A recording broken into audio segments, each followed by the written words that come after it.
Well, I tell you what there, how you guys doing there? This is Chris from the Carey Clan there, back here, episode 3. Finishing up there that big old story about that 36-yard there kill with the mature buck there, what Andy, my nephew here, he aired there a few years ago. Well, anyhow, I tell you what, it was something fantastic. I tell you what there, you know, this buck there, it was just driving us crazy, and this deer, he thought he had the best on both of us there, and I'll tell you what there, we just put our two peanuts together there, and we just put up a one hell of a plan there. What do you think there, Andy? Well, I'll tell you what there, Chris. It's been a long season, first of all. It was a long season, I tell you. I spent many hours out there. I spent 45 minutes there, you know. Oh, no. You know what? 55 maybe. There's a lot of pre-scouting there. Yeah, you went out there and you looked at rub scrapes. Yeah, I did all the preseason work there. He did trails, all the hunting. You know, whatever deer hunter normally will do. But basically, we both had a long, hard season. You know, his came to a conclusion quicker than mine. But anyway, this 6 point. Hell of a 6 point, you know. I tell you what, this 6 point, you know what, I know there's a lot of people out there, you know, looking at these videos and stuff like that and talking, you know, they're used to seeing Jackie Bushman and all that kind of jazz there with the 45-inch bucks there, you know, 55 points and all that kind of stuff. But here in Pennsylvania, we don't hunt that type of bucks there. We hunt the mature 6 points or 7 points, you know, stuff like that, maybe the 8 points, you know. I tell you what, that the brow tines are at least, what, 6-7 inches there, you know, all that kind of stuff. I mean, you're stretching it out there, Chris. Oh, I would say every bit of 4 inches. Oh, okay. Well, you know, I like to bend that tape measure a little bit there, you know. Yeah, you know what? They're pretty straight brow tines. You know, I like to measure it straight. Oh, I hear you. That way, you know, whenever I go in the Boone and Crockett Club, you know, everything's, you know, legit. That's right. That point there, you know, that point was supposed to be the 1 inch there. You know, if it's 5/8, so you know, or let me 3/4, tell you right now, it's a 1 inch there. Goddamn the it! The G2s on this buck were every bit of 6 inches. Oh, it was, man. I came with the gross score of nearly 95 inches. Oh, that's a monster mature buck. And I tell you what, some people say they go up there mountain bucks, this bullshit, that bullshit. You know what? I don't got time for that. I go out there, I put my time in, I spend hundreds of hours in the deer stand.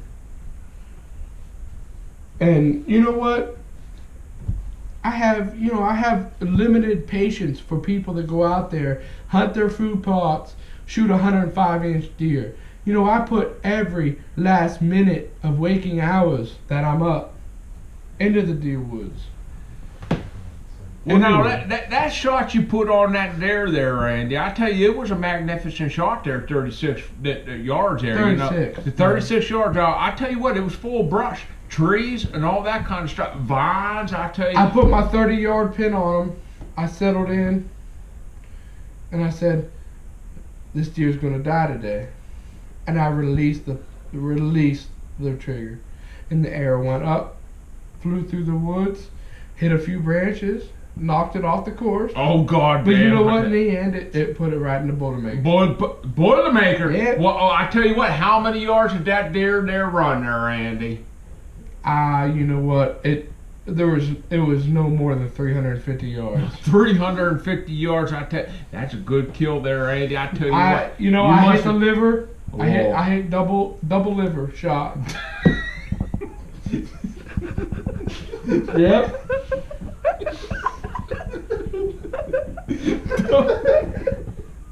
The deer bled. It was bright blood. Just what you want to see in a good shot on a Watch Hill buck. Oh, God, man, Andy, I tell you what. double liver. I tell you what, that deer must have bled like a stuck pig. I tell you what. Oh goddamn! She did caught up about it after 220 yards, but you know what? It went down the draw, went way down in the draw, and you know I could hear something crashing down there. So I put the sneak on it. I come down there, I'm walking up, and I'm real smooth on the leaves, you know. Real steep hillside, so I'm pretty much sliding.